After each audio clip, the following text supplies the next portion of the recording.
Why the melody is the soul of a song. What's up, DAW Nation? Welcome to this week's episode of In the DAW with Mosimann, breaking down his song Horizon that was released on Protocol Recordings. In this episode, you're going to learn about why it's helpful to create a track in multiple different project sessions, contracting out certain tasks in music production and why you should do it, how to not lose the magic of producing music, taking samples and loops from Splice and making them your own, and of course, why the melody is the soul of a song. Now, while this episode may not be the most technical, I promise you're still going to walk away with a ton of value. And finally, this episode is sponsored by the AE5 and In the DAW sound design course called the School of Bass. If you want to learn more about that, we're going to talk about it at the end of this episode. But DAW Nation, let's get into this week's episode and go in the DAW right now.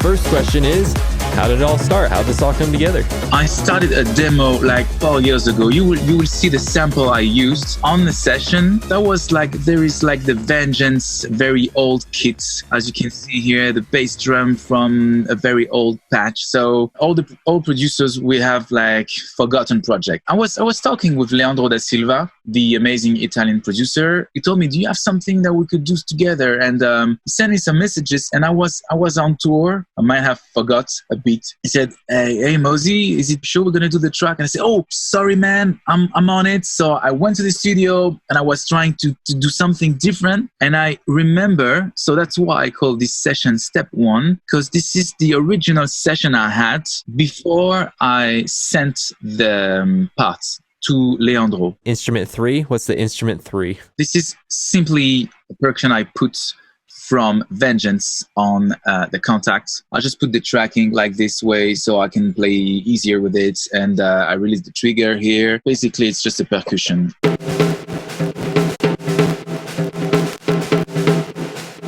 I have to say that Leandro da Silva did an amazing job on the sound design and especially on the drums. Sometimes you do a collab with someone and someone is doing more stuff than the other, and that's life when you work. But on this one, there was really, I had this horn ID on my head since a long time, the famous bum, bum, dum, dum, dum, da, da, da, dum, dum. And he really did the sound design of the drums. If you compare what I have here, he didn't dare to tell me, but I think he threw all my stuff away. I will show you the step 2 when he gives me the session back, what I did. With the drums that you had when you were starting and everything, is picking a drum for this type of music pretty simple? Are you looking for a specific sound, or is it pretty simple to pick drums for this kind of music? I have some issues when I produce. When I was younger, when I start to produce, I had the feeling, when I was 15 and I was starting on Cubase, I had the little sparkle, the little magic we all have when we start to produce. And the more I was learning some producing stuff and mixing and mastering stuff, I lost this magic. And at some point, 5 years ago, I was like, okay, you put a kick, you put a bass, and you stay for hours doing the good balance, you miss the vibe, you miss the magic again. So what I mean by this is that I changed the way of seeing stuff and the way of producing. Now I take some drums and I think it's good, but the goal I have is to put my ideas the faster I can. So that's why I tell you, if I show you all the drums I use here, for example, this is an old pack from Vengeance. This is not really interesting. A loop, like a very easy loop. The snare is like a classic snare from a loop of Nexus here. I just wanted to put all the ID, and I have so much respect for the other work that many good producers does, but this is not my work. It's for the mixer and mastering. There is a guy at Protocol called Niels. This guy is a genius. That's his job. I don't want to take the job from someone else, I'm bad. If I have to mix and master a track, okay, of course I can mix it because that's my track and I know the way I want it to sound. But at the end, if I have to do the mastering, I'm just not good. That's totally fine to admit, man. Sometimes we think that we as producers were expected to do everything, like literally every single thing. But at the end of the day, does the consumer really care? Are you going to be pissed that your movie that you're watching isn't directed, acted, written, composed by the exact same person? I mean, they have a whole team, right? Yeah, I agree. But but in the other hand, I know many producers, they do by themselves. The first one that pop up in my mind is Tony Romera. Tony Romera is a good friend. He's the best producer ever right now at the moment. I see. I'm not saying it's impossible. You can do everything yourself. You know, like my business partner AU5, he does everything himself. In fact, he even just does his graphic design by himself. Like he does everything. I think it really comes down to what do you enjoy? Because like to me, like you were saying, you lost the magic along the way. The magic is why we do it. And if you really like, if it is a pain in the butt for you to sound design risers and you hate that crap and it is taking away from that magic, and you could literally just hop on Splice and get like a million other risers that are way better than what you've made. Yeah. Why not do it?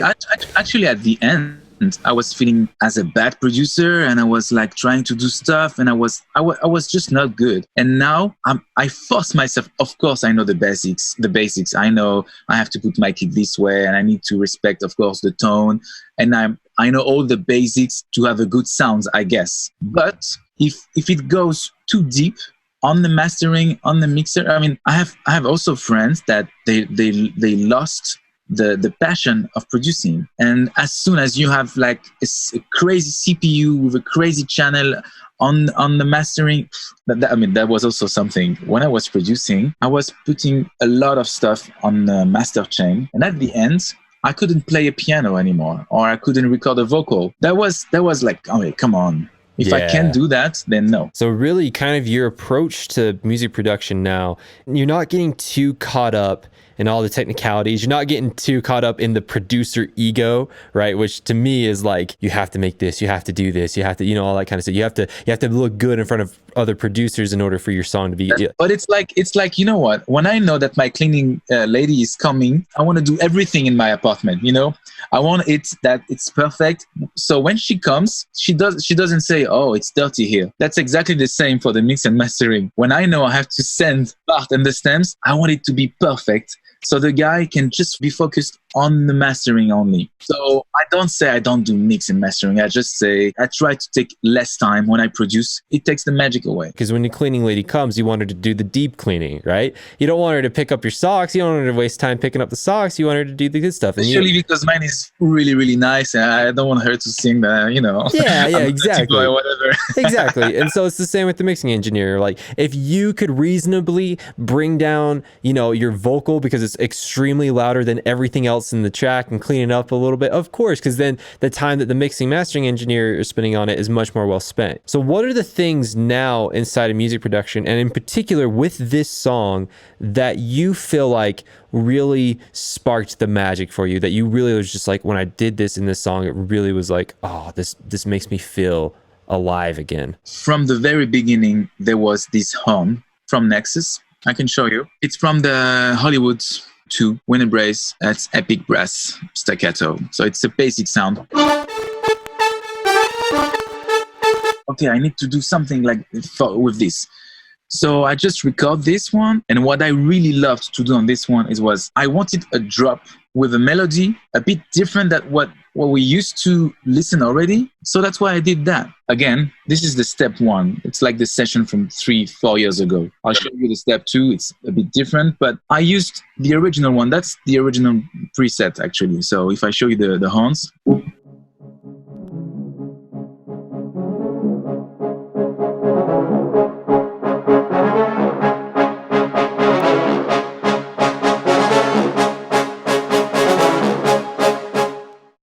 After I just add some shots here,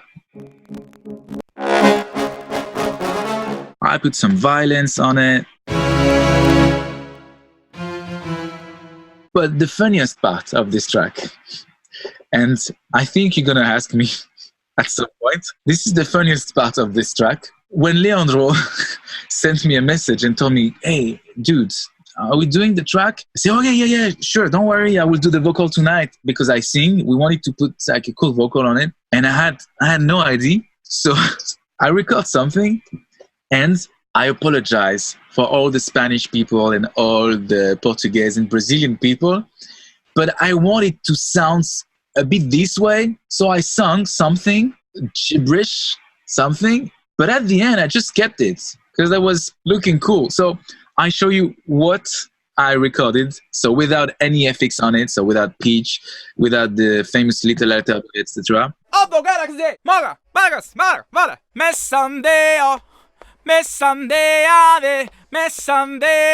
There is nothing than just me. I have no idea what I said. I took German as a first language in school, in the college, not Spanish.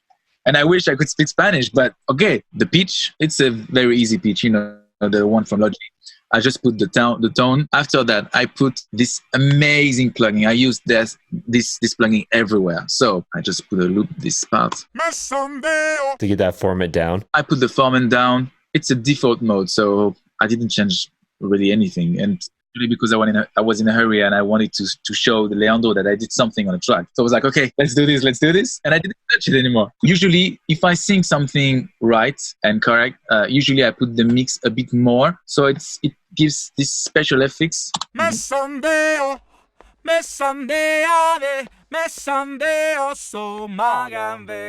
Creates like a harmony, basically, right? Yeah, but this time I just put it way to the wet.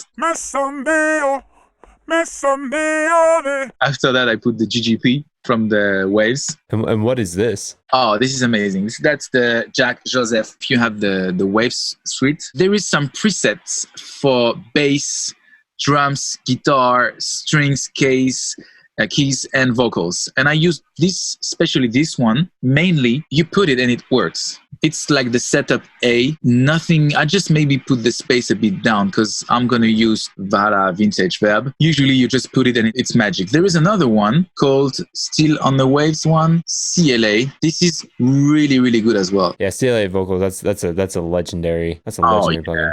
You just go on the factory preset, you go to the Start Me Up Dry, and you have the choice to put different effects on it. Usually I put like a tight delay like this. The pitch, I don't know really why they call it a pitch, because a pitch would mean there is a tune involved. Here, not at all. So it's just like metal effects they put on it. I don't know if it's going to work, but no, it's not. I put it as a wide mode. Usually I put the reverb like this. So this is my preset. If you want just like for a demo when I do vocals, I just put this preset. But for the moment now, I use this one. So the GGP, you can see the preset I used. Yeah. So the GGP and the CLA and also the Maserati plugins that come from Waves as well. So all three of those, they actually have some secret sauce that no one quite knows about. So they have all the things that we're talking about, like they have reverb and compression and saturation and stuff like that. But there's also something algorithmically behind the scenes with the coding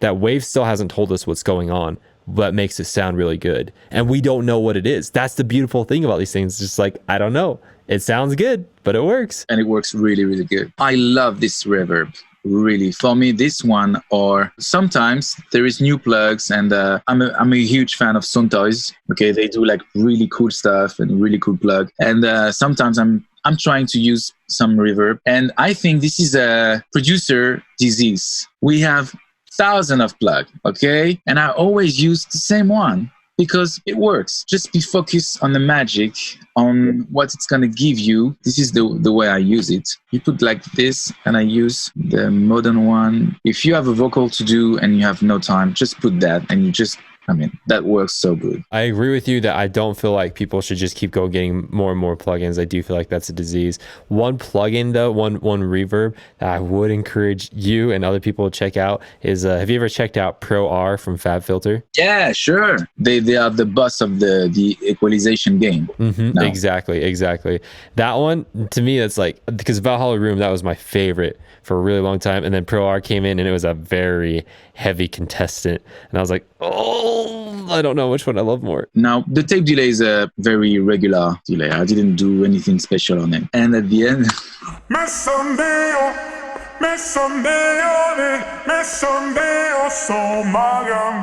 I sent it to David Guetta. He told me, man, the vocal is cool. Actually, I didn't dare to tell him the truth. So yeah, it's a Spanish vibe, you know, because he's the boss, you know, of the game.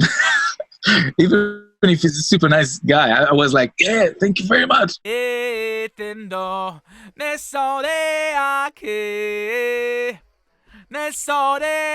Like, you don't even know if you're really saying words, right? You're just kind of... Actually, if you're Spanish, please tell me it means something. Come on.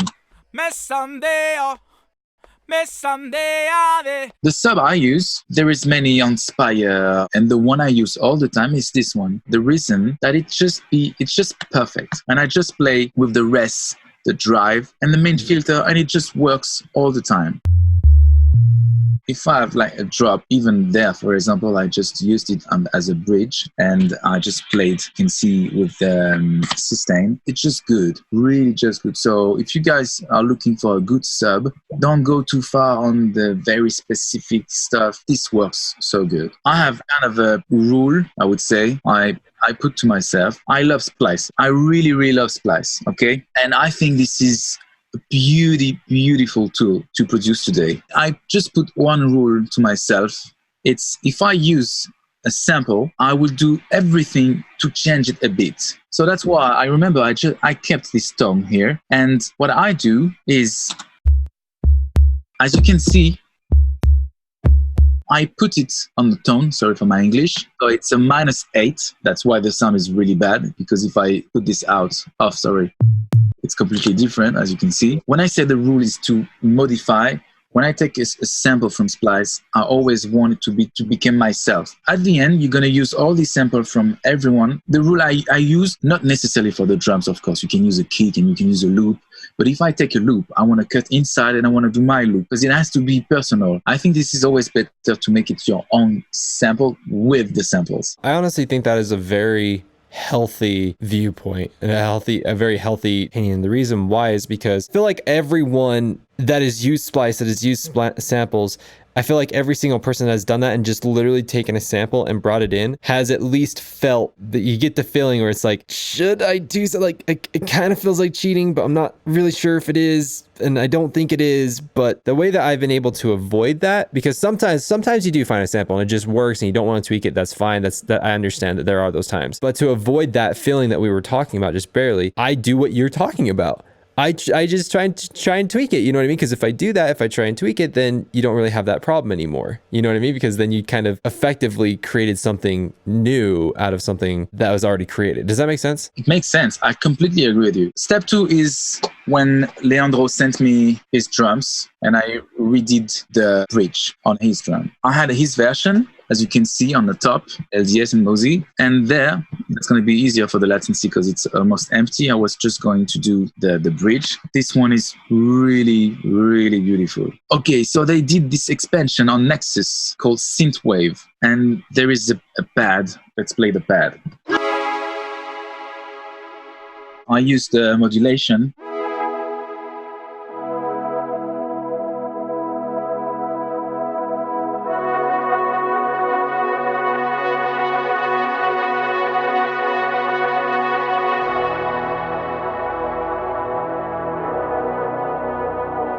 And this is what I did. If I remember, there was something like it.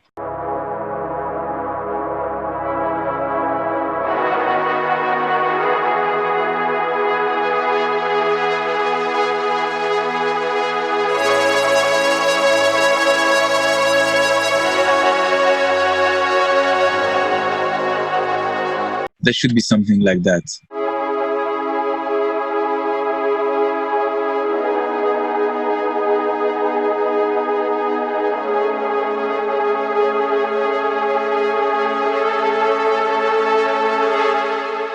And if you see, I just play with the cutoff. There is nothing to change on this one. And it gives you a movie synchro-ish vibe. And I thought that when that comes, that's really cool. And really, and so in this session, really what you did is you just mainly focused on the bridge, right? That was your main focus? Yeah. At this moment, we already have the drop.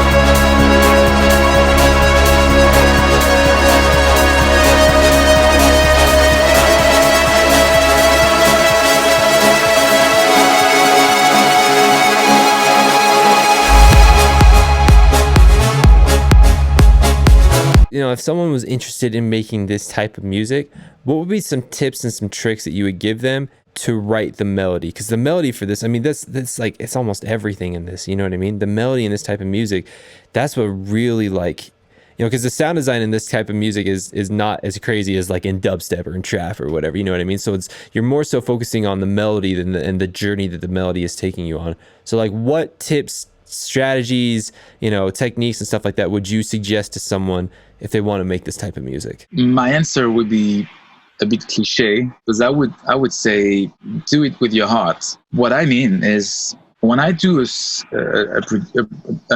production, I always want a melody, because I have the feeling now with all the new music, electronic music, house music, bass house, dubstep. What I miss in all of this, sometimes it's a good melody, a good bridge. For example, I'm not a huge fan of hardcore or trance, but I have to say, the first time I saw Armin van Buuren playing in Ibiza, I was crying. This is not my music. Now I got the goosebumps when I say this story, because I was literally crying because the melody was so strong that I think it's the key. It's the key for all the music in the world. The melody, the lyrics, and the meaning. So obviously I do house music, progressive house music. So I need on each track to try to give the people at least not a magic, but a feeling that I'm sharing something with them, and it goes through the melody. I don't know if I can give you a tips, but I would say play with your heart. There's so many people that I think underestimate the power of the melody now within modern music, because of all the tools that we have, all the plugins that we have, all the strategies that are out there and all that kind of stuff. I think it's very tempting to focus way too much on the drums and on the sound design and all that kind of stuff. And it hurts to say that, because I am a huge sound design guy, but I have to admit the reality of it. I have to admit the reality that at the end of the day, the melody, the actual musicality of it is the soul of a track. If you strip that away, you got a cool drum beat, but you won't have something that really like hits you, right? Whereas on the opposite end, if you took away all the drums and the sound design, you just kept the melody, it could still stand on its own. I agree.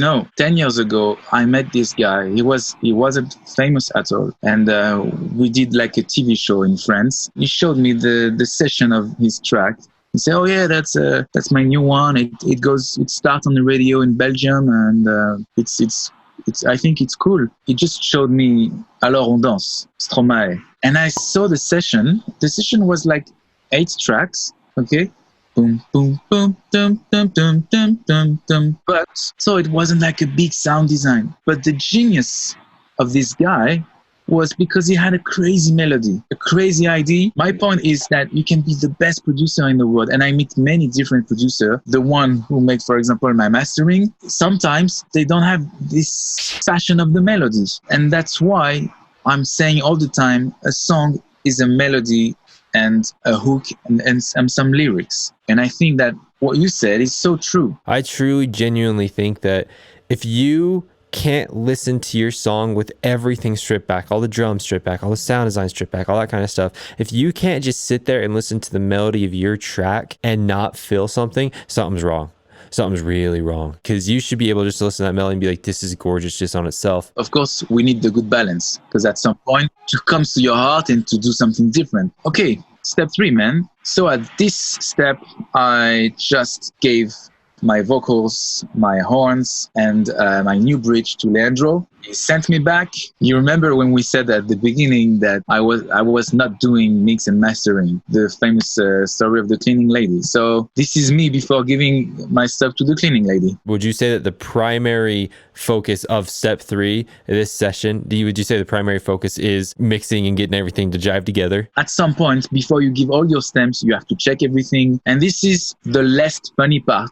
But I love this part as well, because you still have to produce a beat. So for example, if I show you the way I use my kick there, I start with an echo. I could have used the Fab filter, but for what I need now, especially because it's going to be mastered by someone else, I don't go too deep, but this is important still. So you have the kick there.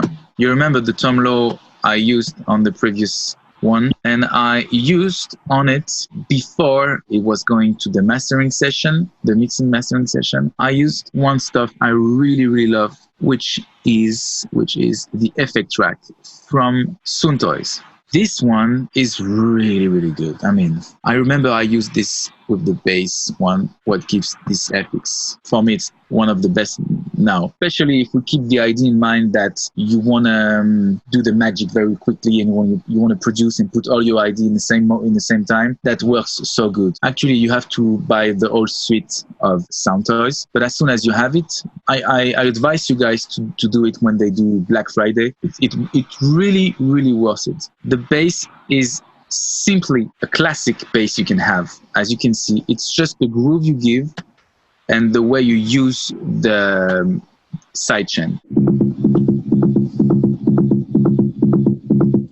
There is not even a swing on it. It's really straight. We have the African layer.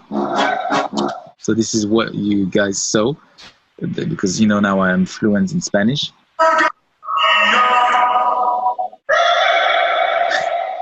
That's a riser, a classic one, actually. I think this is a bit too much EDM, I would say. If you listen it in the full track,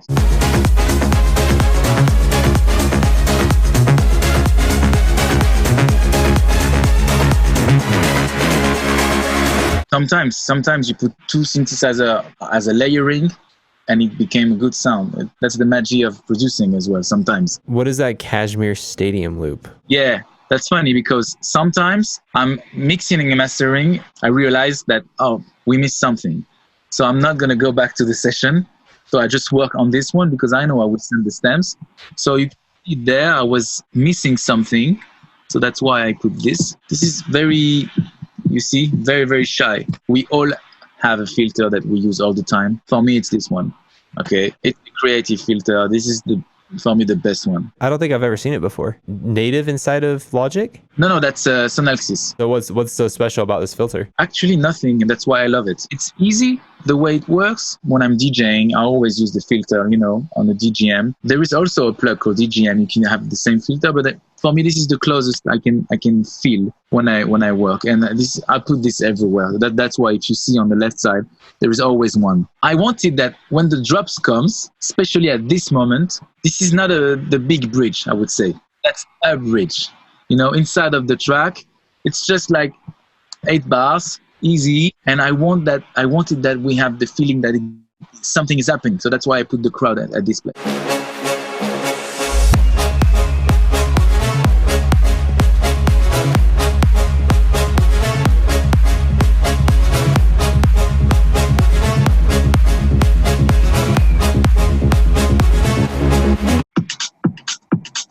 That's a loop, simply a loop to build up with this.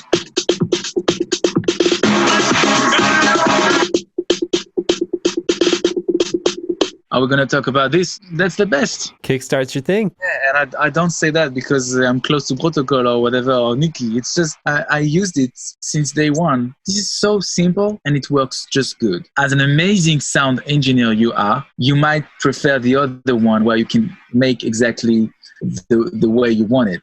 But I have to say, for me, this is perfect. That's awesome. Yeah, for the type of music that you make, you don't need really advanced curves or anything like that, right? You need what Nicky Romero does. That's all you need, and you're good to go. So for the type of music that I do, I can't use it unless it's made for 4 on the floor stuff. Can you MIDI trigger it so it just turns on and off? Is that a thing? No. You can choose the way you want it. You can move it, mix it, obviously. You can almost do everything with it. Oh, it does have a retrigger thing. Okay, so that's what I was wondering, is because I personally don't make a lot of 4 on the floor stuff. I make a lot of 140, 150 breakbeat style stuff. So that's why I was wondering, because I didn't know if this was just constantly 4 on the floor, or if you could retrigger it so that it's not always on 4 on the floor. It actually goes with whatever the MIDI is currently telling it to do. So if it does that, then it's absolutely fantastic. The only thing that I feel like is missing from this, maybe it has, maybe it doesn't, I don't know, is the multi-band part of it. Which one do you use, by the way? I use Volume Shaper. But for this type of music, do you need anything else in Kickstart?